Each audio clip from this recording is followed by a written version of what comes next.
Sugar High, a história doce e impactante do açúcar. Bem-vindos ao Papo de Substância. Quem nos segue por aqui sabe que esse é um espaço para falarmos sobre substâncias psicoativas, sem julgamento e com muita ciência. Vocês devem ter ouvido o último episódio, Venvância Faria Lima, em que eu disse que nós nos veríamos somente em janeiro. Mas, atendendo a pedidos de alguns ouvintes e sobretudo pelo tema inusitado que pediram, eu resolvi gravar um episódio extra de final de ano, que eu tenho certeza vai ser muito útil agora nas épocas de festas de Natal e Ano Novo. Sugar High, nem tão doce assim. Você deve estar se perguntando, poxa, mas aqui a gente não fala sobre drogas? O que o açúcar tem a ver com isso? Vamos lá explorar essa doce história? Como tudo começou. A história do açúcar é longa e cheia de reviravoltas. Ele começou como um luxo reservado para poucos e se tornou um dos produtos mais consumidos do mundo. Sua origem remonta a mais de 2.500 anos, na Índia Antiga, onde a cana-de-açúcar foi cultivada e processada para produzir cristais doces. Os persas e os árabes foram os responsáveis por levar o açúcar para o Mediterrâneo e mais tarde os europeus ficaram fascinados por ele durante as cruzadas. No século XVI, com a expansão colonial, o cultivo de cana foi levado para o Caribe, Brasil e outras partes tropicais. Isso marcou o início da produção em larga escala, mas também esteve diretamente ligado à escravidão e ao comércio através dos oceanos. O açúcar, então, começou a sair dos palácios e chegar às mesas das classes médias europeias durante o século XVIII, com o avanço da Revolução Industrial. Ele era usado para adoçar chá, café e chocolates, itens que também estavam se popularizando. O resultado? O açúcar passou de luxo à necessidade. O impacto econômico e a indústria global. Hoje, o açúcar é um gigante da economia global. A produção mundial gira em torno de 175 milhões de toneladas por ano. E vocês sabem qual é o maior produtor de açúcar mundial? Bom, quem quiser chutar, pode falar. Mas é justamente o Brasil, o maior produtor e exportador de açúcar no mundo, produzindo de 30 a 40 milhões de toneladas por ano. Para muitos países, o açúcar não é apenas um ingrediente culinário, ele é uma base econômica. No Brasil, por exemplo, a indústria sucro-alcooleira emprega milhões de pessoas, seja no cultivo da cana ou na produção de açúcar e etanol. No Caribe e em outros países tropicais, ele continua sendo um pilar econômico, embora enfrente desafios com o crescimento de alternativas como os adoçantes artificiais e mudanças no consumo. É importante lembrar que a popularidade do açúcar não é apenas uma questão econômica. Ele também moldou a história de sociedades, fomentou movimentos coloniais e até incentivou inovações agrícolas. O que é o Sugar High? Você já ouviu falar no termo Sugar High? Ele é usado para descrever a explosão de energia e euforia que algumas pessoas sentem depois de consumir muito açúcar. Mas de onde vem isso? O açúcar atua diretamente no circuito de recompensa do cérebro, ativando a liberação de dopamina, o neurotransmissor que nos faz sentir prazer e bem-estar. É o mesmo sistema ativado por comportamentos como comer algo gostoso ou até por substâncias mais perigosas. Quando a gente consome o açúcar, especialmente em grandes quantidades, o nosso cérebro interpreta isso como uma experiência positiva e reforça o desejo de repetir o comportamento. Isso explica por que é tão fácil desejar só mais um pedaço de bolo. Mas o Sugar High tem um lado negativo. A energia e a euforia são seguidas por uma queda abrupta, o famoso crash. Isso acontece porque o açúcar faz o nível de glicose no sangue subir rapidamente e cair na mesma velocidade. O impacto no corpo e no comportamento. Além do prazer momentâneo, o consumo excessivo de açúcar pode ter efeitos preocupantes. Estudos mostram que dietas ricas em açúcar estão associadas a problemas como obesidade, diabetes tipo 2, doenças cardiovasculares, cáries dentárias, como parece um pouco evidente, e mesmo problemas de saúde mental. Pois é, diversos estudos científicos têm explorado a relação entre o consumo excessivo de açúcar e problemas de saúde mental, como depressão e ansiedade. Uma pesquisa conduzida pelo University College de Londres, publicada na revista Scientific Reports em 2017, acompanhou mais de 8 mil adultos britânicos ao longo de 22 anos. Os resultados indicaram que homens que consumiam mais de 67 gramas de açúcar por dia representavam um risco 23% maior de desenvolver transtornos mentais comuns, como depressão e ansiedade, em comparação com aqueles que ingeriam menos de 39 gramas diários. A maioria dessas pesquisas estabelece correlações, mas não necessariamente relações causais diretas. E quais seriam os possíveis mecanismos pelos quais o açúcar pode prejudicar a nossa saúde mental?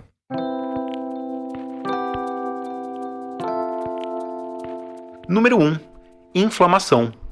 O consumo elevado de açúcar promove inflamação crônica no corpo, desencadeada pelo aumento de marcadores inflamatórios, uns nomes meio complicados aqui, mas para título de curiosidade, são as citocinas pró-inflamatórias, sobretudo IL-6 e TNF-alfa. No cérebro, essa inflamação pode afetar regiões como o hipocampo, que tem um papel crucial na regulação do humor e da memória, sobretudo. Os estudos mais contemporâneos mostram que a inflamação cerebral está fortemente ligada à depressão e ansiedade. Número 2. Circuito de recompensa do cérebro. O açúcar ativa o sistema de recompensa do cérebro, principalmente por meio da liberação de dopamina no núcleo accumbens, uma região específica ali do circuito de recompensa. E o consumo constante de grandes quantidades de açúcar pode levar à dessensibilização dos receptores de dopamina, reduzindo a capacidade de sentir prazer e aumentando a vulnerabilidade a sintomas depressivos. Isso também pode criar um ciclo de dependência, semelhante ao observado em drogas de abuso, onde a falta de açúcar pode gerar sintomas de abstinência. Número 3. Desregulação da glicose no sangue. O consumo de açúcar causa picos rápidos de glicose no sangue, seguidos por quedas bruscas, hipoglicemia reativa. Essas flutuações afetam diretamente o humor e podem levar a sintomas de irritabilidade, fadiga e ansiedade. A hipoglicemia também prejudica a função cerebral porque o cérebro depende de um fornecimento constante de glicose. Número 4. Impacto no eixo intestino-cérebro. O açúcar altera a microbiota intestinal, reduzindo a diversidade de bactérias benéficas e favorecendo o crescimento de bactérias prejudiciais, e também fungos, que adoram um docinho. Um desequilíbrio na microbiota intestinal, chamado de disbiose, está associado a alterações no eixo intestino-cérebro, contribuindo para problemas de humor, ansiedade e depressão.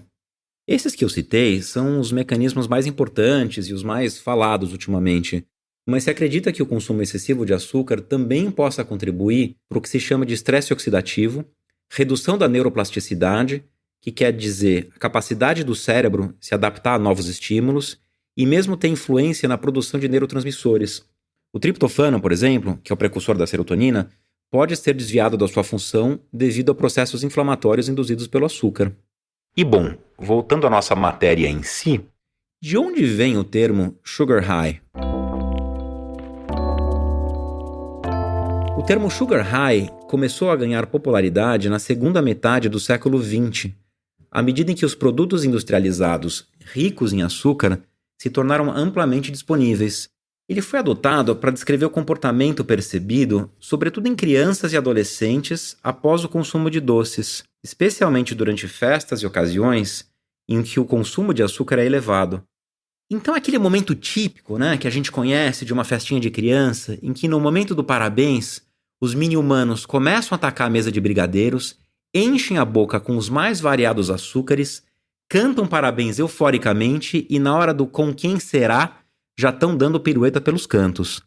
Talvez eu esteja exagerando um pouquinho, mesmo porque, apesar da popularidade do termo, estudos científicos não confirmam completamente a ideia de que o açúcar causa um aumento significativo de hiperatividade ou euforia, especialmente em crianças. E muitos especialistas argumentam que o sugar high pode ser mais psicológico do que fisiológico.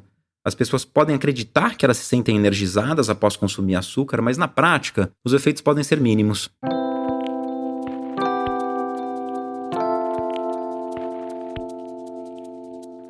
Agora, deixa eu fazer uma pergunta. Existe dependência de açúcar? Sim, existe evidência de que o açúcar pode causar dependência em algumas pessoas, embora o termo dependência de açúcar ainda seja debatido no campo científico. A questão envolve tanto aspectos fisiológicos quanto psicológicos, E aqui a gente pode pensar sobre alguns mecanismos e fatores que sugerem que o açúcar pode levar a comportamentos semelhantes à dependência. Bom, o primeiro deles, e que a gente já falou no início do episódio, é o circuito de recompensa cerebral. O açúcar ativa o sistema de recompensa do cérebro, aumentando a liberação de dopamina, um neurotransmissor associado ao prazer. Esse mecanismo é semelhante ao que ocorre com drogas recreativas, embora em menor intensidade. Com consumo repetido, o cérebro pode se dessensibilizar à dopamina, levando a um desejo por quantidades maiores de açúcar para atingir o mesmo nível de prazer.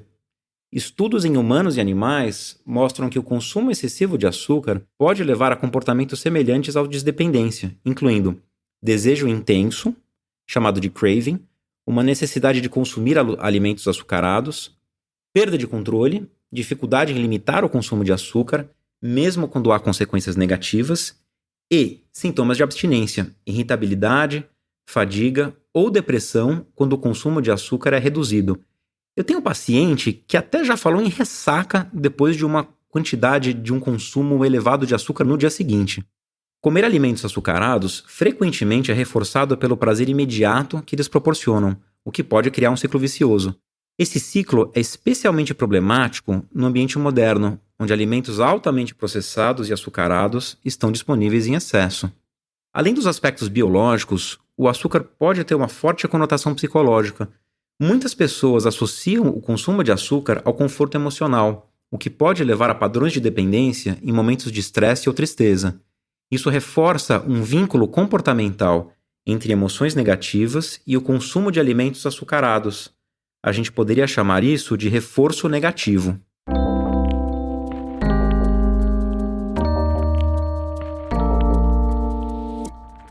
Glossário de adictologia. Nessa sessão, eu vou trazer a definição de alguns termos utilizados no universo das adicções.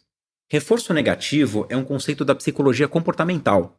Ele ocorre quando o comportamento é fortalecido pela remoção ou evitação de um estímulo desagradável ou aversivo.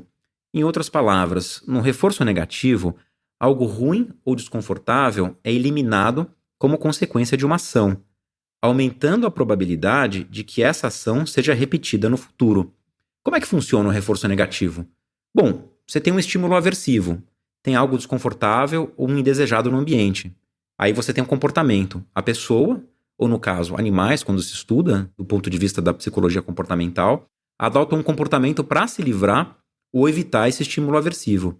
E você tem a consequência. A remoção do estímulo desagradável reforça ou aumenta a frequência do comportamento.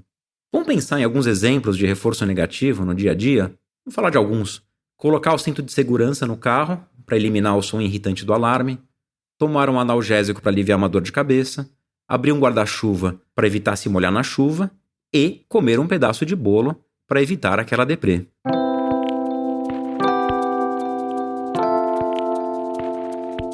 Voltando ao nosso sugar high. Embora os comportamentos relacionados ao açúcar possam ser semelhantes ao de substâncias viciantes, há diferenças. O açúcar não é geralmente considerado uma substância viciante em termos clínicos, como o álcool e outras drogas.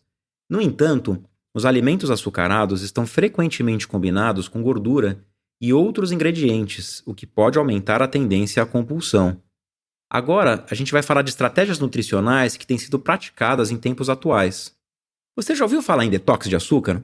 O detox de açúcar é um processo no qual uma pessoa reduz ou elimina temporariamente o consumo de açúcares adicionados e alimentos altamente processados, com o objetivo de reconfigurar as suas preferências alimentares, reduzir o desejo por doces e melhorar a saúde em geral. Esse conceito ganhou popularidade em programas de saúde e bem-estar, embora sua eficácia e necessidade variem de pessoa para pessoa.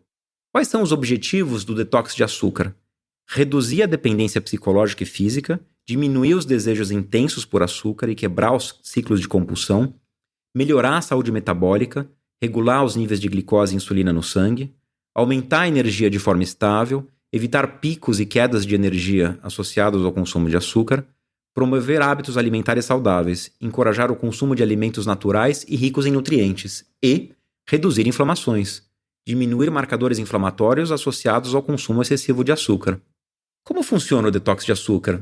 Bom, normalmente o processo dura entre 7 a 30 dias e inclui as seguintes etapas: eliminar ou reduzir açúcares adicionados, evitar alimentos com açúcares refinados, xaropes e adoçantes artificiais, reduzir ou eliminar doces, refrigerantes, sucos industrializados, pães e massas brancas e outros alimentos processados ricos em açúcar. Aí a gente fala de açúcar oculto, que muitas vezes a gente não sabe, mas quando a gente vai ver, na verdade é naquele pãozinho branco, bonitinho, que a gente compra na padaria, tem açúcar lá dentro. Focar em alimentos integrais, priorizar frutas inteiras, vegetais, proteínas magras, gorduras saudáveis e grãos integrais, manter a hidratação adequada, beber bastante água para ajudar o corpo a eliminar toxinas e estabilizar o metabolismo, evitar substituições doces. Mesmo alternativas saudáveis, como mel e açúcar de coco, são limitadas para não desencadear o desejo por açúcar nesse processo de detox. Monitorar o progresso e os sintomas. É comum sentir fadiga, irritabilidade ou desejo intenso por açúcar nos primeiros dias, o que pode ser parte do processo de adaptação do organismo. Quais seriam os benefícios do detox de açúcar? Melhorar o humor e a energia. A estabilização dos níveis de glicose evita oscilações emocionais e de energia. Melhorar a saúde metabólica. Você pode reduzir os riscos de doenças como diabetes tipo 2, resistência à insulina e obesidade. Sono de melhor qualidade. A eliminação do açúcar pode ajudar a regular hormônios como a melatonina e cortisol. Saúde intestinal. Reduzir a proliferação de bactérias prejudiciais associadas ao consumo excessivo de açúcar. E quais são as dificuldades e os riscos nesse processo de detox de açúcar? Bom, os sintomas iniciais desconfortáveis podem incluir dor de cabeça, fadiga, irritabilidade ou aumento do desejo por açúcar, efeito de abstinência. A restrição excessiva, em alguns casos, pode levar a desequilíbrios nutricionais ou episódios de compulsão após o período de restrição. Existe um equívoco sobre o açúcar natural. Algumas pessoas acabam eliminando frutas desnecessariamente, perdendo nutrientes importantes. Embora o detox de açúcar possa ser útil para muitas pessoas, ele absolutamente não é obrigatório. Vocês sabem que aqui no podcast a gente segue a linha do equilíbrio. O consumo moderado de açúcar dentro de uma dieta equilibrada é perfeitamente aceitável. Para as pessoas que lutam contra a compulsão alimentar ou excesso de consumo de açúcar, o detox pode ser uma ferramenta inicial para mudanças mais duradouras nos hábitos alimentares. Se você considera fazer um detox de açúcar, consulte um profissional da saúde para garantir que ele seja seguro e adequado às suas necessidades individuais. Manual do usuário. Bom, essa sessão vai ser a cereja do bolo desse episódio e um guia para as festas de final de ano. Como a gente faz para moderar a compulsão por açúcar? Controlar a compulsão por açúcar pode ser desafiador, mas é possível com mudanças no estilo de vida, na alimentação e com algumas estratégias práticas. Eu vou falar aqui algumas dicas para te ajudar agora no final de ano. Não adianta a gente pensar só no momento do consumo de doces, a gente tem que ampliar o nosso olhar para a nossa nutrição como um todo. Então, na verdade, o que vai ajudar a controlar o consumo de açúcar não é só diminuir o número de docinhos que a gente come. É um trabalho de equilibrar a alimentação durante o dia inteiro, o que vai deixar o metabolismo mais estável e ajudar no controle da fissura ou craving por açúcar, moderando as porções. Vale a pena priorizar proteínas e gorduras saudáveis, alimentos ricos em proteínas, ovos, carnes magras, leguminosas e boas gorduras, como por exemplo abacate, oleaginosas e azeite de oliva. Elas ajudam a manter a saciedade e estabilizar os níveis de açúcar no sangue. Vale a pena incluir fibras, frutas inteiras, vegetais, grãos integrais e sementes, que retardam a absorção de açúcar e promovem saciedade. Fazer refeições regulares evita quedas de glicose, que podem desencadear desejos intensos por açúcar. Dica de ouro: controlar a compulsão por doces durante as festas de fim de ano pode ser desafiador, especialmente com tantas opções deliciosas disponíveis. No entanto, com planejamento e estratégias práticas, é possível aproveitar as festas sem exageros. Vamos falar de algumas dicas? Faz um planejamento antes da festa. Se alimenta bem antes de sair, não vai para uma festa com fome. Faça uma refeição balanceada, rica em proteínas, fibras e gorduras saudáveis, que vão ajudar a controlar o apetite e os desejos. Defina um limite, estabeleça um plano mental do que você deseja consumir e mantenha-o em mente durante o evento. Escolha com consciência, dê prioridade ao que você realmente gosta. Em vez de experimentar todos os doces disponíveis, escolha os que você mais aprecie e aproveite cada pedaço. Sirva-se com moderação. Pegue pequenas porções para saborear os doces sem exagerar. Equilibre o prato. Inclua alimentos nutritivos. Antes de ir para os doces, preencha o prato com proteínas, como carnes ou queijos e mesmo vegetais. Isso ajuda a reduzir o impacto dos doces no seu corpo. Evite pular refeições. Comer refeições regulares durante o dia evita que você exagere à noite. Diminua o ritmo. Coma devagar. Saboreie cada pedaço. Presta atenção na textura, no sabor. Isso vai ajudar o cérebro a perceber a saciedade e evita o consumo impulsivo. Espere um pouco antes de repetir. Dê tempo para que seu cérebro registre que você já comeu. Muitas vezes, o desejo por mais doce diminui com alguns minutos. Poucos minutos, na verdade. Beba com moderação. Evite bebidas açucaradas. Prefira água, água com gás ou sucos naturais sem açúcar. E cuidado com álcool. Bebidas alcoólicas, especialmente coquetéis, também podem conter muito açúcar, calorias vazias e desinibir para o consumo de doces. Reduza a tentação. Fique longe da mesa de sobremesas. Após servir, afaste-se do local onde os doces estão expostos, para evitar o desejo constante de ficar beliscando.